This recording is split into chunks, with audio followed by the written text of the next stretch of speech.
মই আজি মোৰ স্বামীক শেষ কৰি দিলোঁ। ইমান অশান্তি আৰু কিমান দিনলৈ সহ্য কৰি থাকিম।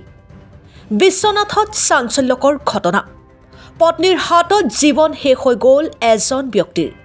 মহিলাগৰাকীক দীৰ্ঘদিনে সুৰাপান কৰি অত্যাচাৰ কৰি অহাৰ অভিযোগ। আৰক্ষীয়ে আটক কৰিছে মহিলাগৰাকীক। পত্নীৰ দাৰঘাপত মৃত্যু স্বামীৰ। বিশ্বনাথত সংঘটিত হ'ল এক চাঞ্চল্যকৰ হত্যাকাণ্ডৰ ঘটনা। পত্নীৰ দাৰঘাপত প্ৰাণ গ'ল স্বামীৰ। উল্লেখ্য যে বিশ্বনাথৰ মিজিকাজান চাহবাগিচাৰ হস্পিটেল লাইনৰ নিবাসী চন্দন কিষাণক আজি বিয়লি তেওঁৰে পত্নী অনিশা কিষাণে দাৰে ঘপিয়াই হত্যা কৰে। তাৰ পিছতে স্থানীয় লোকে ঘটনা সন্দৰ্ভত আৰক্ষীক জনায়। বিশ্বনাথ আৰক্ষীৰ দল ঘটনাস্থলীত উপস্থিত হৈ হত্যাকাৰী পত্নী অনিশা কিষাণক গ্ৰেপ্তাৰ কৰে আৰু মৃতদেহটো উদ্ধাৰ কৰি মৰণোত্তৰৰ বাবে প্ৰেৰণ কৰে। এই হত্যাকাণ্ডই এতিয়া সমগ্ৰ বিশ্বনাথতে চাঞ্চল্যৰ সৃষ্টি কৰিছে।